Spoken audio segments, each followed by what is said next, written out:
I'm here with Dr. Anthony Mann, Director of Research at Education Employers in London.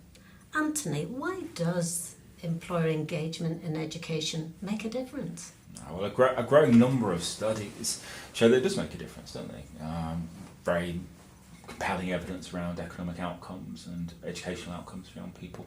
And the question of why is really important, because if you don't understand the why, it's very hard for us to get policy, delivery, practice in schools right. And I mean, I'm very taken by different approaches to trying to make sense of why some young people might gain economically more than other young people. And in the economic literature, the sociological literature, commonly people look at three main sort of like theories. Historically, the first place people looked is human capital theory. This is the idea about what you know makes a difference. The skills, the knowledge which you have as an individual is what drives somebody to pay you more money than somebody else.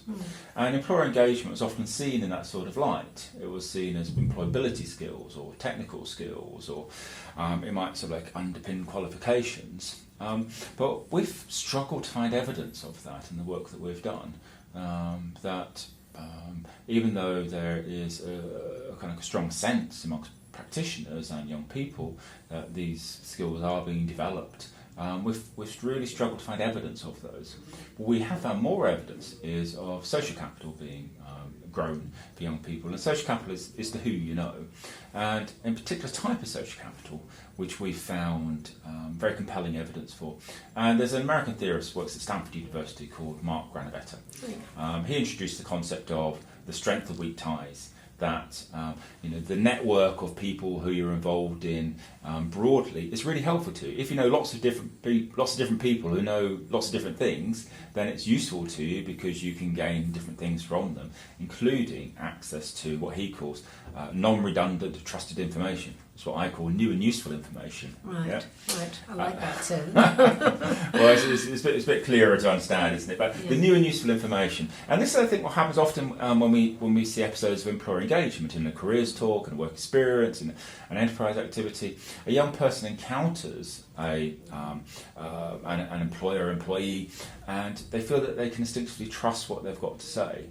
The authenticity is so important that that first-hand experience gives them something which they can rely upon. And if you think it is something new and useful, well, it can only be useful to you if you can trust it. Sure. And the more you have of it, and our evidence points towards more is more, volume is important, the more likely it's that you'll get something new. And we see there are a lot of studies which show us, provide pretty good evidence that the more young people encounter employers, the greater, the more help they find it to them in doing the sorts of things which social capital can do, which is understanding the labour market, which is providing networks of value to you. But the third area which makes sense of this is cultural capital, and this is sort of the new kid on the block and all this. Bourdieu, French theorist fans. Relationships. Yeah, Pierre, he's the guy who came up with the idea of habitus, which is the way that you see your world. It's not what you know or who you know; it's how you think about yourself and your world. Is the really important thing, and I think there's some crossover here with ideas about identity capital, and possibly some crossovers with what we had thought about employability skills. But this is a sense about somebody's confidence about how they go through a system, about whether they rule something in or out, whether they think things like this are right for me. Do people like me do science? Do people like me work in childcare or work in engineering? So gender stereotyping is a very good example of the way that cultural capital or habitus can influence outcomes for young people. And we see that the authenticity of the experience becomes very important because you trust what you can see. Sure. I have a key question for you. We often hear that young people need to have at least 4 encounters with employers, and that stems from your original work. Is 4, the key number, or I often get the impression reading your work, it's not about just a fixed 4 encounters, it's about more is more. More is more. That's if I was going to have a motto, That's more your is mantra. more. Absolutely. We've done various studies where we've gone up to 4, and we've not found that the impact dips. The impact grows as young people get more exposed. I think logic would suggest that 3 or 4 interventions a year would be more the sort of territory which I'd be comfortable with if I was in the school. Okay, great. And of course you and I know when we look out there that employer engagement in schools is, it varies. In some places it's quite congested. A lot of people saying we need to get more employers coming into schools. How do people actually make sense of the landscape and draw on your research to actually practically help them make a difference? Well, I've always been really focused on outcomes. I really want to know if this makes a difference in any meaningful way to a young person. And I think we can most make sense of employer engagement if we think about it across 4 different outcome areas.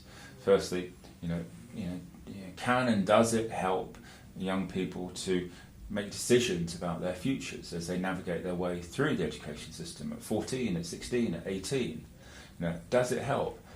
Certainly we see lots of evidence say that it can help, and I think if I'm in a school, one of the things I want to be able to do is to make sure that it does, and different activities can be more helpful than others in that regard.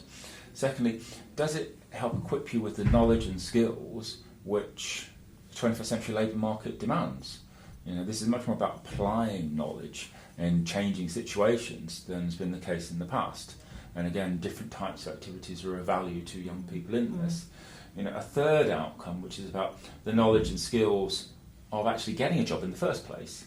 Young people are far more likely to be in competition for employment from the word go than was the case a generation ago.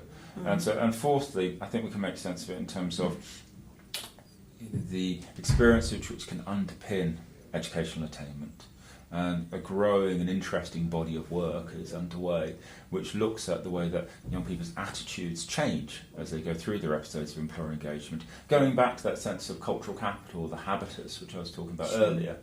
And, if something changes, we expect to have there some meaning from it. And on the attainment side, we see what most often seems to change is young person's conception of education, the value of qualifications, how the investment works, how that relates from sitting in a classroom to one day being in a workplace.